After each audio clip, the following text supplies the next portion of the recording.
So my name is Chelsea Rosty. I'm the Director of Business Innovation for the City of Montrose.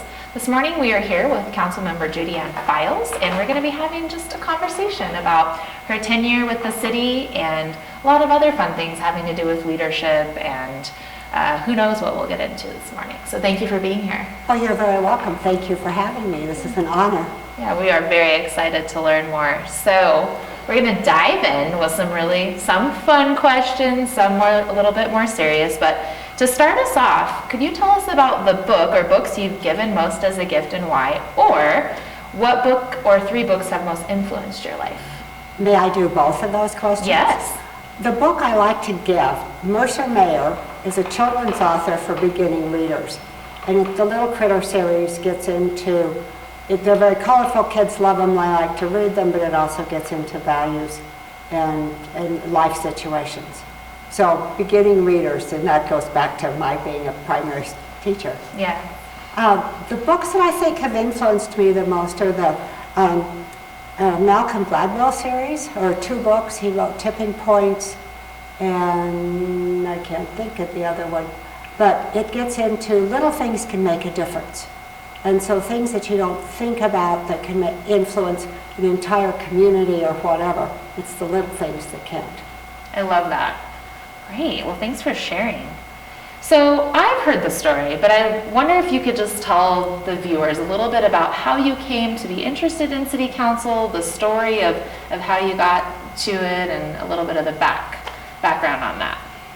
Back in the 1970s, I was not teaching full-time, and I wanted to be more involved with the city, so I did a lot of volunteer work with the city. But at that point, when I asked about running for council, I was told that no, women who don't have businesses on Main Street, it would never work. I would not get elected. So I didn't run. So after teaching 38 years and then being retired for 10, I was looking at some decisions that our current city council was making, and I just wasn't comfortable with them. And I thought I could start attending meetings and maybe help, and that didn't work. I quickly realized that if you want to be a part of a solution, you really have to be a part of it. You can't be the onlooker looking in. So I chose to run for council 8 years ago and have been elected now 3 times. Great. And that kind of leads me to another question. What do you think about the ability to make a difference on the local level versus more of the federal level? Kind of, could you tell us a little bit more about how you can really make a difference in being a civic leader on the local level? I hear the statement quite often that local government is the only true democracy. That's where people can make a difference because they can look at their officials face to face, they can get questions answered, they can actually be a part of. Whereas the federal level, we're really far away from. Awesome, thank you so much for that. All right, a fun question here. How has a failure or an apparent failure set you up for success later? Or maybe you have a favorite failure or a hard moment that you faced on council and how that turned out for the better? I don't know that there have been really many hard things with council. There have been a few that I didn't expect. As I tell kids when I go to schools and talk, being on council means I do a lot of homework. And so it's far more hours than I thought it would be. But it's also this type of idea that I call it changing hats. Some days I'll have as many as 6 meetings and I have to change hats. I have to change where my brain's working to be into that meeting. And that's been one of the most, I don't know you'd say difficult, but one of the things I had to adjust to. Okay, great, thank you.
a gigantic billboard in Montrose with anything on it, what would it say? It could be a few words or a paragraph.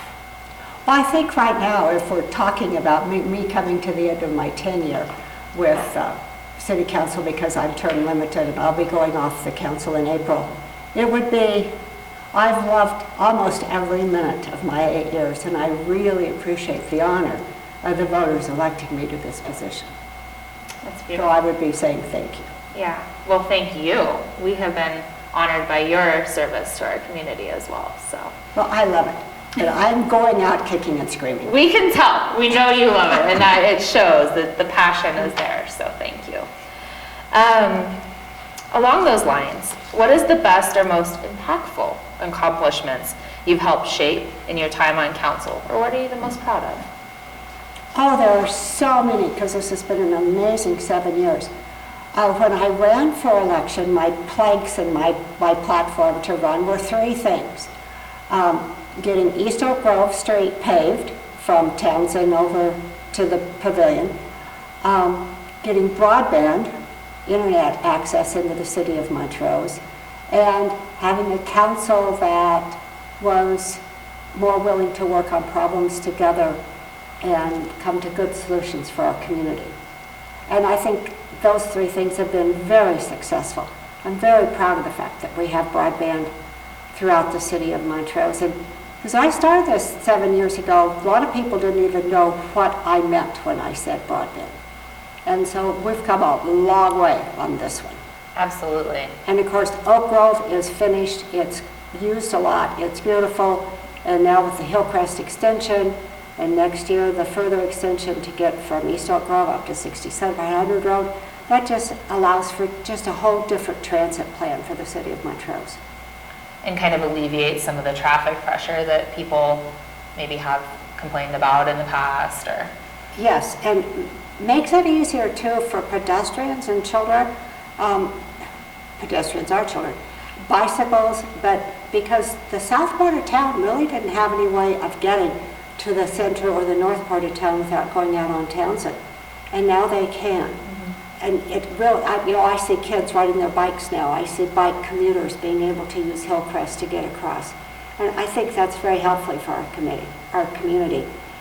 And then back to my third point, council's really done well, I think, in 7 years.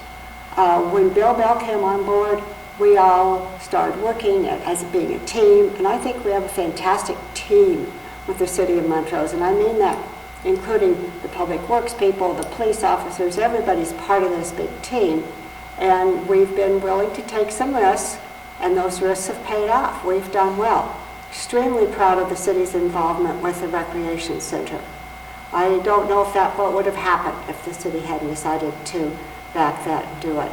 And now the Car Outdoors projects and all the amazing things we have going on, it's that taking that little bit of risk, but it helps. Yeah, I would have to say it's great to watch council right now, because disagreement is okay, but it's always in a positive direction, and that's really nice to see. And I think, speaking as a staff member, it just feels really good to work, for a council. Well, thank you. Good. That has that, so. Now, I've done quite a bit in collaboration. My husband and I do collaboration for public lands and some other areas, and that's where you have to establish this table of trust, so that you can sit at a table and you can talk about something. You might not agree. You might not ever come to the total satisfaction for both parties, or 12 parties, whatever, but you can come to the consensus of what's best for the community. Yes, and then everybody backs that afterward. Everybody can buy in a little bit, take some ownership, because they were a part of it. Right.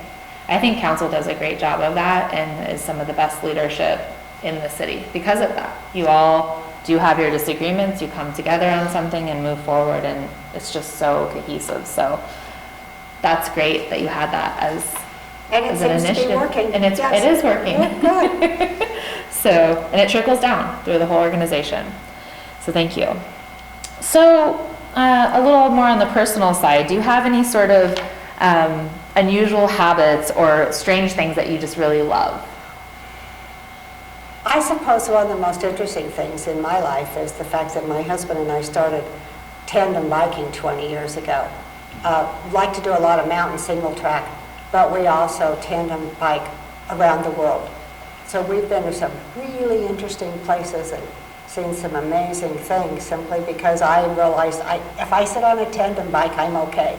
I don't single bike well at all. I don't take risks, believe it or not, but on the tandem, I'm fully willing to let Ralph do where he wants to go, and of course I follow him. We've had some amazing experiences. Wow. What was the last trip you took on the tandem?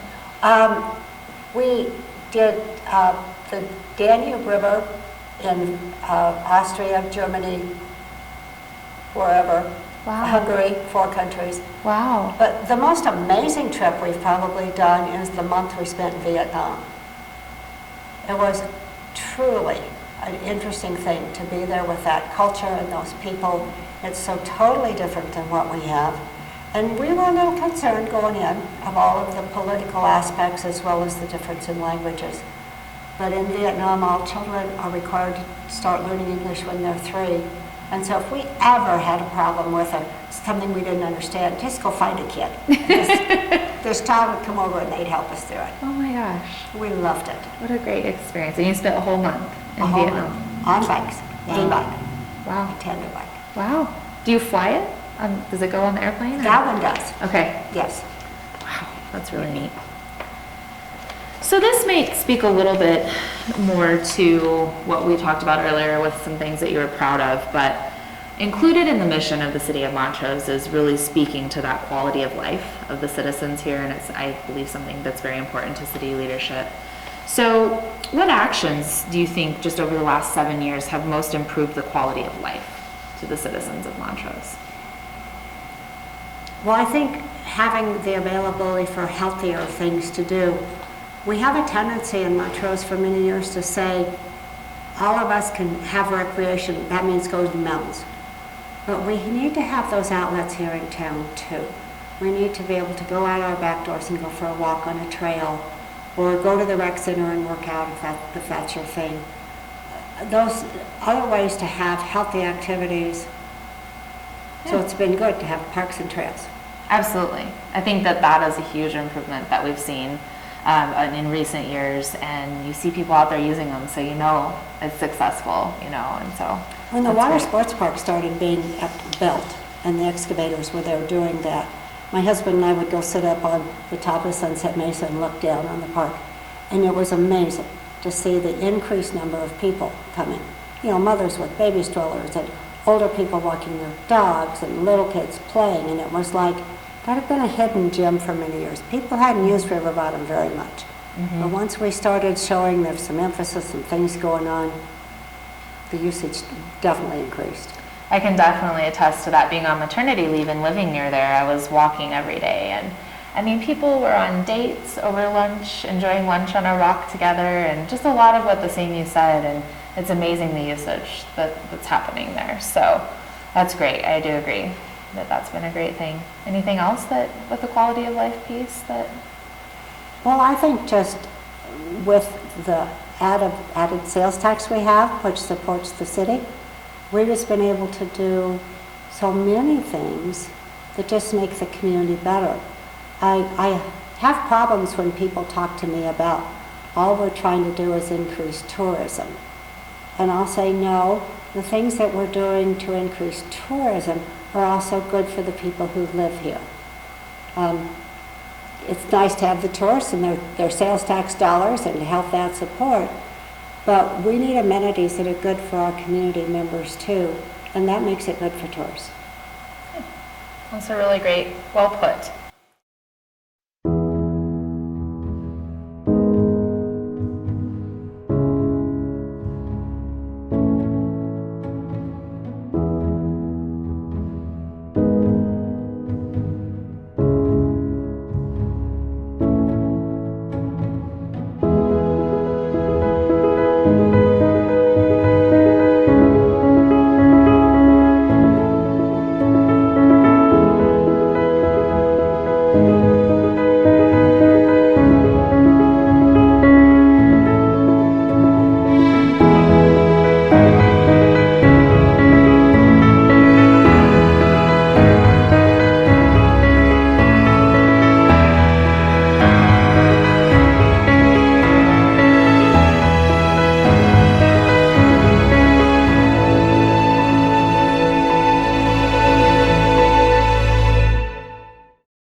So, if you were faced with a smart and driven college student who might be just entering the real world, what advice would you give to them? And any advice that maybe they should ignore? I would definitely tell anyone starting out in life, when you get that first good job, and to start thinking about investing in yourself. We have too many kids, and even people who work for the City of Montrose, who don't think beyond the first 20 years. They're just concerned with day-to-day living. And being my age, having been retired as many years as I am, it really helps if you've prepared for that. So when you very first get that job, you start making money, start an investment account for yourself, or a savings account. That's great advice. So, a lot of times in professions, there's bad recommendations or people give bad advice. Are there any bad recommendations you hear in the profession of local government or politics that? One that's definitely changed in my 7 years is, 7 years ago we were all told, get on the social media bandwagon, get going with that. And I think that's had two bad problems. First of all, now with all the First Amendment rights things where, elected officials, politicians cannot do as many things on social media as other people can, because we get into problems with that. And then also, I think so many times if you only listen to social media, you don't really get the true picture of the community. You get just a particular slant from a group of people. And so I don't do Facebook. I'm glad that staff does. We need to know what's going on and what's aware. But I don't want to be influenced so much by a small number of opinions. I'd rather have people call me, send me emails, talk to me on the street. I have some great conversations when I'm shopping. I'm glad that people can watch council on TV. I think they feel like they know us a little bit better. And so I have some people that reach out to me that would never have talked to a counselor before this. That's a really interesting insight and good. Thank you. I've had some conversations in Walmart with people who don't even speak English, but they recognize me, they're from the newspaper or TV, and we're able to communicate even though my Spanish is really little, but it helps. That's good. I heard the produce aisle is the place to really, where you counselors often run into people for whatever reason. I think I could say the entire store. My joke at City Market or Walmart is like when I run into somebody in the beginning, well, we'll see you here in a couple minutes because you just So, all right, so wrapping up, is there anything else you'd like to leave the viewers with or the community with in this interview or just in general closing thoughts? As you've heard me say many times, this is my family home of 138 years. I've lived here all except my school years, and so I've lived here 54 years. I find Montrose to be an amazing community, and yes, it's growing. It's far more than the 7,000 it was in the 1960s and 70s, but I find that okay.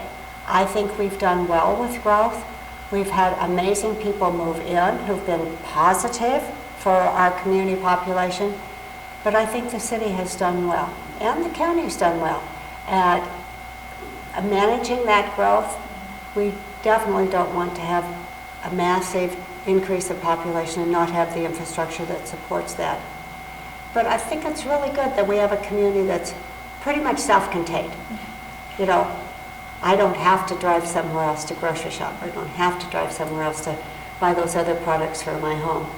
And I like that. Mm-hmm. But it's still the nice smaller town feel. Yes. Really great quality of life. I love it. Me too. I love walking down the street and seeing people I know or people I don't know, but they're willing to smile and maybe say hi, sometimes some short conversations. And I'm not so sure we see that in bigger communities. Mm-hmm. I'm very proud of Montrose. Me too, thank you. Anything else? I don't know what it would be. Okay, well thank you so much for this chat. It's been an honor and a joy. Well, thank you. Yeah. And yes, in a year from now, you'll be hearing me knock on your door because I'm going to say, what can I do, what can I do? Good. Okay.